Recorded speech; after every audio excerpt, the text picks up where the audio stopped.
au CJ. Pouvez-vous nous expliquer en quelques mots ce qu'est le CJ? Le CJ, c'est une organisation belge qui veut dire Contribution juive pour une Europe inclusive. Le CJ va fêter ses 30 ans, bientôt, en août de cette année. Et le CJ lutte contre toute forme de discrimination. Comment vous vous êtes rencontrés? L'histoire m'a semblé très intéressante. On a fêté les 8 ans. Ouais, 7 ans, 8 ans cette année. Ouais. Ça fait 8 ans en fait, on se connaît. Et on s'est rencontrés dans le cadre d'une formation que je donnais. C'était une formation contre l'antisémitisme et l'islamophobie à Grenade, donc en Espagne.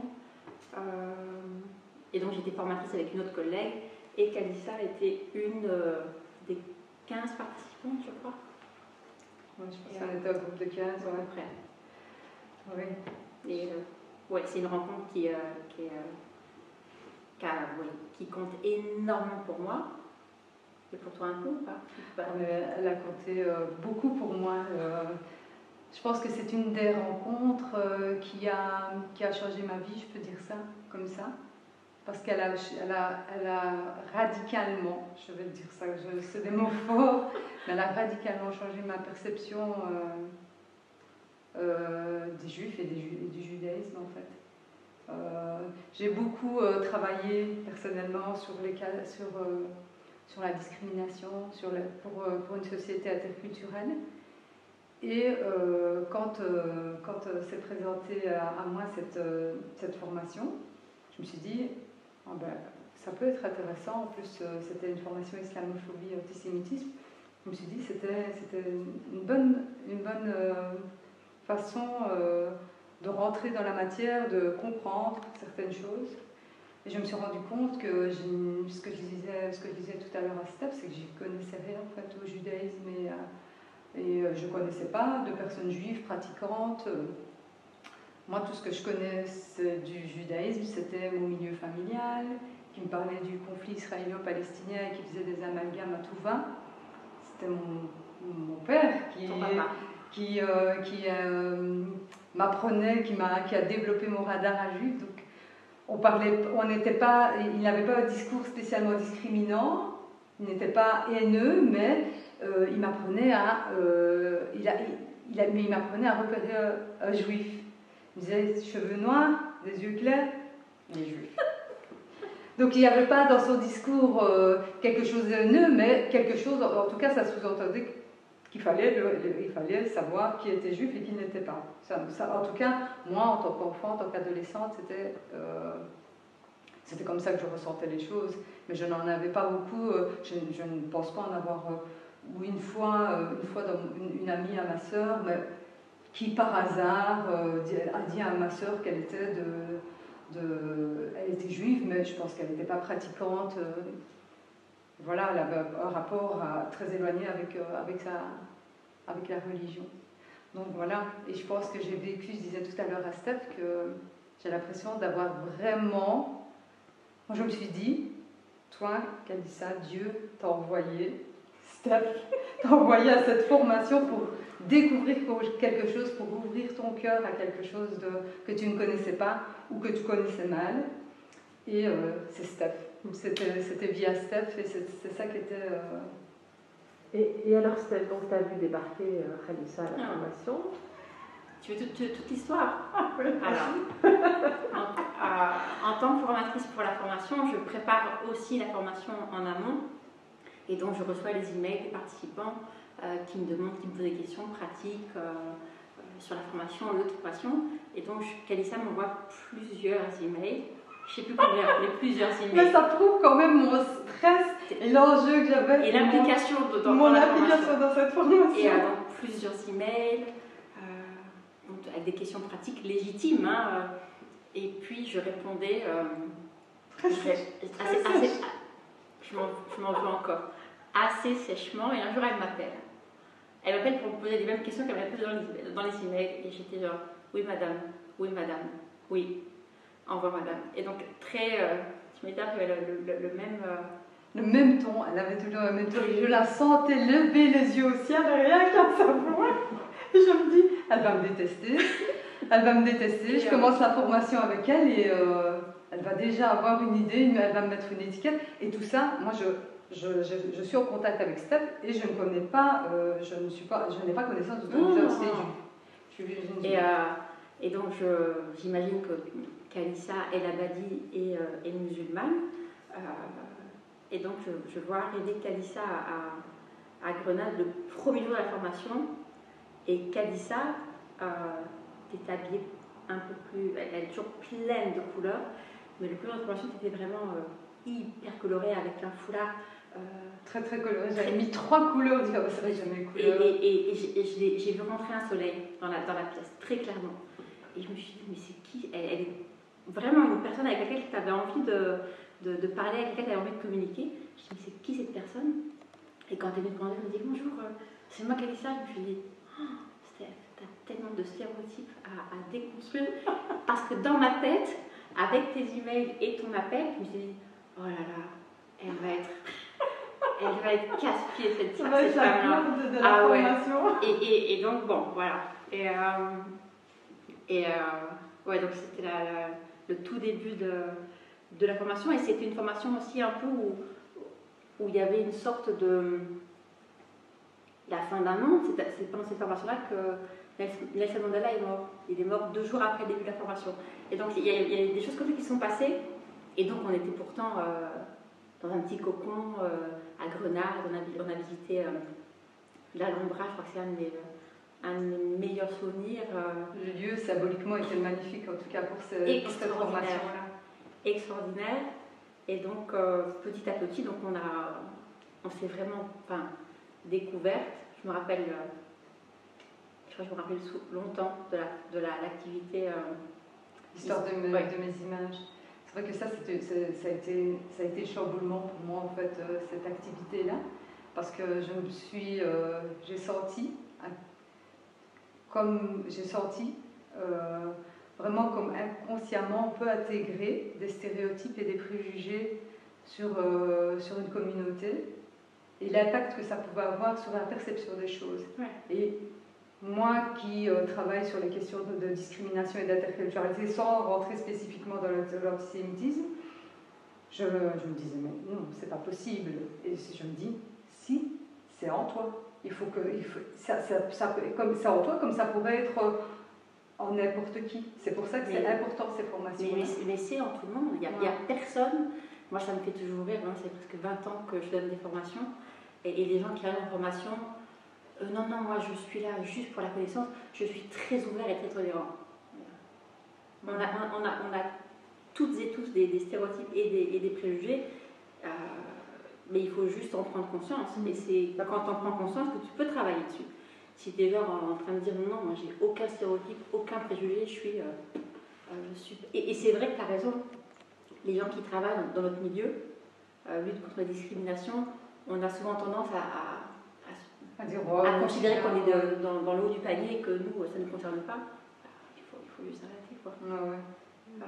Et comment est-ce qu'on reproduit des choses de manière inconsciente et comment est-ce qu'on pourrait, comment les mots que tu entends autour de toi peuvent avoir un impact sur toi et sur la perception des choses, et les mots qu'on emploie peuvent avoir un impact sur les personnes que tu peux rencontrer. Donc moi je ne savais pas que Steph était juive au début, donc je l'ai su pendant la formation, et comme j'étais vraiment chamboulée, je me dis mais en fait moi je suis croyante, pratiquante. Et je me dis, mais Dieu t'envoie quelque chose vraiment. Et avant cette formation-là, on a eu, le CJ nous avait proposé 3 reportages. Le nom du reportage, c'était C'était un documentaire en 3 parties qui était passé sur Arte. Si proche et si proche, si loin. Sur les relations entre les juifs et les musulmans. Et là, ça faisait tout son sens, en fait, pendant cette formation-là, quand j'ai rencontré Steph et quand je me suis questionnée, quand j'ai été toute chamboulée, je me suis dit, ça a tout son sens. Ce qui a été extraordinaire, parce qu'il y a plein de gens qui sont chamboulés et qui rendent pas ça explicite. Ouais. Et donc, moi, je sais que l'activité qu'on a faite, Histoire de mes images du judaïsme et des juifs, elle est super puissante. Et je t'ai vu décomposer pendant l'activité. Je t'ai vu, je me suis dit, ouf. Je suis allée voir Julie. ma collègue qui donnait la formation avec moi, j'ai dit, il faudrait faire attention. Kali, là, elle est... et donc, tu as été d'une honnêteté intellectuelle et émotionnelle, mais incroyable. Incroyable. Ce coup-là, ben, j'étais moi-même. Cette formation-là, en fait, elle t'incite à être toi-même. Elle ne questionne pas que ton côté professionnel, elle te questionne de ton côté être humain. Et c'est vrai que là, ben, je me suis sentie vraiment chamboulée. Et c'est après ça que je me suis dit, il faut que je fasse quelque chose. Et c'est pour ça que j'ai continué aussi à te voir, à vouloir travailler avec nous. Quel a été le résultat de tout ça? Le résultat de tout ça, d'abord, c'est une amitié depuis presque 8 ans. Il faudrait qu'on aille en pèlerinage à Grenade. Là où tout a commencé. Vraiment. Et donc, on a commencé, enfin, Kalissa a continué à se former. Après cette formation-là, tu as suivi 2 autres formations avec nous. Et après, Kalissa est devenue formatrice avec nous. Et donc, on a donné en mars 2015 une formation à Amsterdam pour lutter contre l'antisémitisme et l'islamophobie. Et Kalissa et moi, on était les 2 formatrices.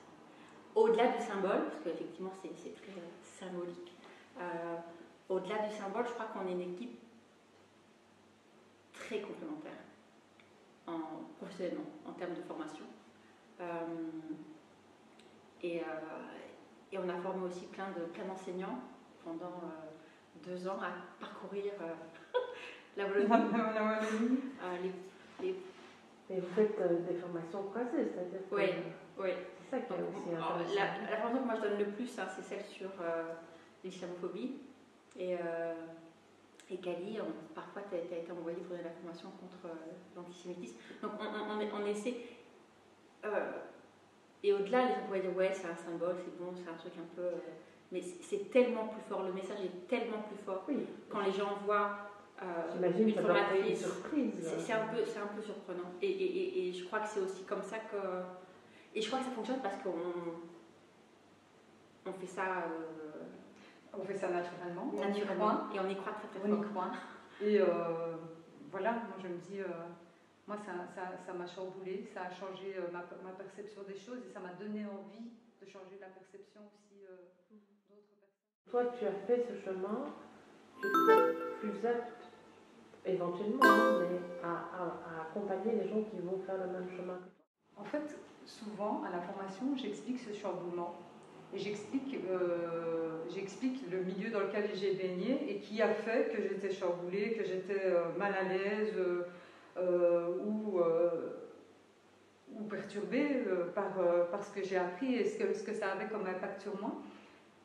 Et je pense que ça a certainement de l'impact sur les personnes qui m'entendent et qui peuvent se reconnaître dans ce discours-là. Plus que si Steph disait, ben non, on est perçu, si tu lui expliquais juste de manière théorique que les stéréotypes ont un impact sur nous, etc. Juste une anecdote qui, moi, m'a profondément marquée. C'était quand? En janvier 2020, j'ai fait appel à Kalissa pour venir former avec moi la quarantaine de jeunes qui partent en Israël-Palestine avec Simone Susskind. Moi, ça fait 6 ans que je donne la formation antisémitisme, islamophobie avant que les jeunes partent en Israël et en Palestine. Et donc pendant les 5 premières années, j'étais toute seule et je faisais un travail correct, mais je sentais bien que les jeunes étaient... J'arrivais pas vraiment à les... c'est pas les convaincre, parce que je n'ai pas envie de convaincre personne, mais je voyais bien qu'il y avait une certaine résistance. Et donc cette année, j'ai demandé à Kalissa de venir avec moi et donc de faire la formation avec moi. Et moi, j'aurais pu parler de théorie, blabla, pendant 3 heures. Kalissa est arrivée et elle a dit, on sait comment on appelle les juifs dans notre communauté, on sait comment on les appelle. Et quand tu as dit ce mot en arabe et que tu dis après tu as dit que les gens s'excusaient quand ils ont pris ce mot-là, donc Kalissa était en front line avec les jeunes et j'étais derrière et j'ai vu la réaction des jeunes et je me suis dit waouh, Kali avait coché la case et l'expression belge que je connais maintenant, le frein était tombé. Je suis française, oui. J'ai encore un accent apparemment. Et donc, c'est pour ça que, pour moi et pour le CJ, des gens comme Kalissa, ça vaut des milliards de discours. Donc, il ne faut pas être dans le déni, il ne faut pas hésiter à se rencontrer, à se poser des questions, à s'interroger. Remettre en question la perception qu'on a. Si on parle de juifs et de musulmans, mais quels qu'ils soient, je pense que c'est ça qui fait avancer l'être humain aussi, qui fait qu'un dialogue est possible aussi, clairement. Et je trouve que c'est possible aussi parce que souvent quand on rencontre des gens, on veut que tout se passe bien. Et on ne veut pas aller là où il y a zone de conflit, de frottement, voilà, de désaccord. Oui. Donc on fait tout comme il faut pour pas froisser l'autre. Et je crois qu'on a eu des conversations qui nous ont permis de dépasser ça en fait et de dire voilà, bon, et je crois que c'est vraiment comme ça qu'on arrive à construire ce que les gens appellent une société inclusive où le vivre ensemble se fait de manière pacifiée et sereine. Je crois que c'est après ça, c'est après la confrontation qu'on arrive à ça, pas avant. Avant, c'est ce que j'appelle de l'interculturel couscous. Bon, ok, je suis pas raciste, j'aime le couscous, ok. What else? Et donc oui, je crois que c'est aussi pour ça que 8 ans après, oui, il y a des rencontres comme ça dans la vie. On s'y attend évidemment pas. Elle vous tombe dessus. En fait, moi j'assisterais vraiment à la rencontre parce que voilà, je pense qu'il n'y a pas. Moi je travaille beaucoup avec le milieu. Je travaille aussi avec le milieu rural et qui ne voient jamais d'étrangers et qui ont un tas de préjugés sur les étrangers qui sont souvent hyper racistes et hyper virulents, je vais dire, contre ce public-là. Et je pense que la rencontre, elle permet justement de déconstruire, quand on est vraiment dans une démarche de remise en question, je pense qu'il y a rien de tel pour pouvoir humaniser les choses et vraiment déconstruire les préjugés et les stéréotypes et permettre vraiment une vraie rencontre et passer au-delà d'une seule identité, parce qu'ici on parle de musulmanes et de juifs, mais c'est une partie d'une identité, on est tellement plus que ça. Je suis d'accord avec Kalissa, la rencontre c'est primordial, c'est comme ça qu'on va au-delà des stéréotypes, au-delà des préjugés, mais j'aimerais rajouter qu'il faut faire attention parce que la rencontre souvent détermine donc, comment on a rencontré une personne qui appartient à une communauté et ça peut servir aussi parfois de message un peu essentialisant et de dire j'ai rencontré une personne noire donc je connais tous les noirs ou j'ai rencontré une personne musulmane donc je connais tous les musulmans. Ça aussi ça se décline, hein, les Roms, enfin bon, tout ça. Alors quand c'est des rencontres des belles rencontres, c'est plutôt chouette, mais quand c'est des mauvaises rencontres, les gens fonctionnent aussi de la même manière. Donc il faut faire attention à ça. J'ai rencontré Kalissa, donc c'est une histoire qui va marquer ma vie jusqu'à la fin. Mais j'ai pas non plus envie d'en faire une histoire un peu trophée, une histoire un peu genre j'ai ma copine musulmane. Ça pourrait être chouette, on va ma copine musulmane. Ça y est, c'est fait, musulmane, c'est fait. Tick the box. Donc voilà, il faut juste faire attention à ça, je pense.